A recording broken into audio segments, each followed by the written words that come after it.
the Jensen-Healey. A car that was born from ambition, shaped by necessity, and remembered with a mix of admiration and what-ifs. It was a machine meant to take on the world, to carve out its own space in the Roadster market, and to revitalize a British company that had always been caught between greatness and struggle. To understand the Jensen-Healey, we first need to look at the company that created it, Jensen Motors. Founded in the 1930s by brothers Richard and Alan Jensen, the company made a name for itself building stylish, high-performance Grand Tourers. Through the 1950s and 60s, Jensen was best known for its luxurious GT cars, with their imposing presence and powerful engines.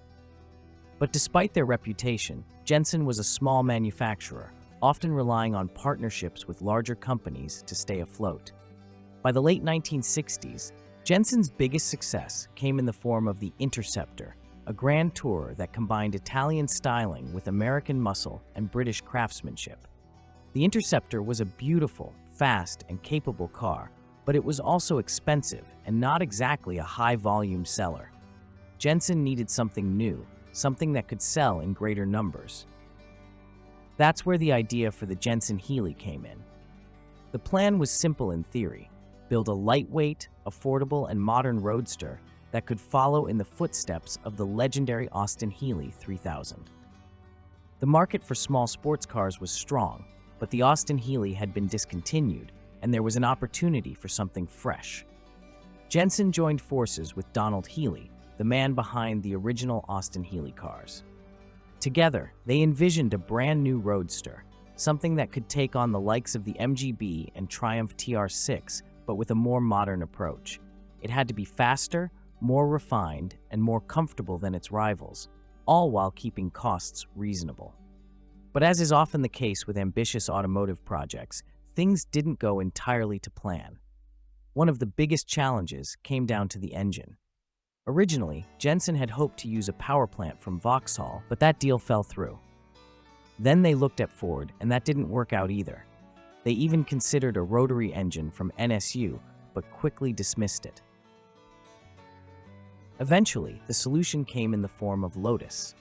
At the time, Lotus was developing a new all-aluminum, twin-cam, 2.0-liter four-cylinder engine, known as the Lotus 907.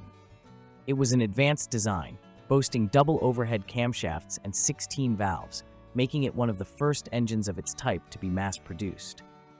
With 140 horsepower, it was significantly more powerful than the engines in competing roadsters, and it promised to give the Jensen-Healey a serious performance advantage. But while the Lotus engine was exciting on paper, it proved to be one of the car's biggest challenges. Early versions suffered from reliability issues, including oil leaks, timing belt failures, and poor quality control.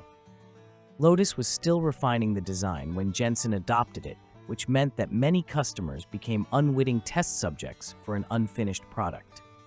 Despite these problems, the Jensen-Healey made its debut in 1972. The design was clean and modern, with crisp lines, a well-proportioned stance, and a minimalistic, no-frills approach. Unlike its predecessors, the Jensen-Healey had a unibody construction rather than a body-on-frame setup, making it lighter and stiffer. It had fully independent suspension, front disc brakes, and a 5-speed gearbox, features that made it more sophisticated than many of its competitors. Performance-wise, the car was quick for its time. It could accelerate from 0 to 60 miles per hour in under 8 seconds, making it one of the fastest four-cylinder roadsters available. The handling was sharp, the ride was comfortable enough for long drives, and when it worked properly, the Lotus engine was a joy to rev. But while the Jensen-Healey had potential, the early quality issues hurt its reputation. Customers who expected a reliable, well-sorted sports car were met with oil leaks, electrical gremlins, and engines that sometimes failed well before their time. The press gave it mixed reviews, praising the performance but criticizing the build quality and reliability. Jensen worked hard to address these issues, introducing updates and refinements as production continued. By 1974, the Mark II version of the Jensen-Healey arrived, bringing improvements in interior quality, better trim, and revised mechanical components. These later models were significantly better, but by then, the damage to the car's reputation had been done.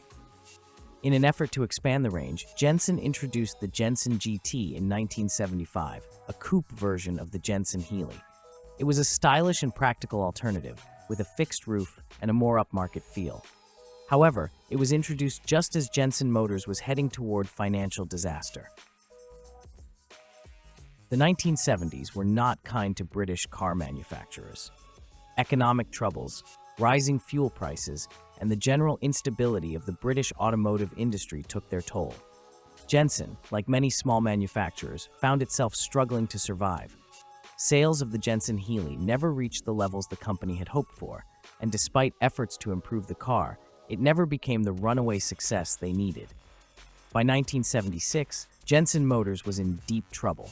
The company collapsed into receivership, and production of the Jensen-Healey came to an end. In total, around 10,500 units were built, far fewer than originally anticipated. So why, after all these years, does the Jensen-Healey still hold a place in the hearts of enthusiasts? For one, it was an ambitious car that dared to do something different.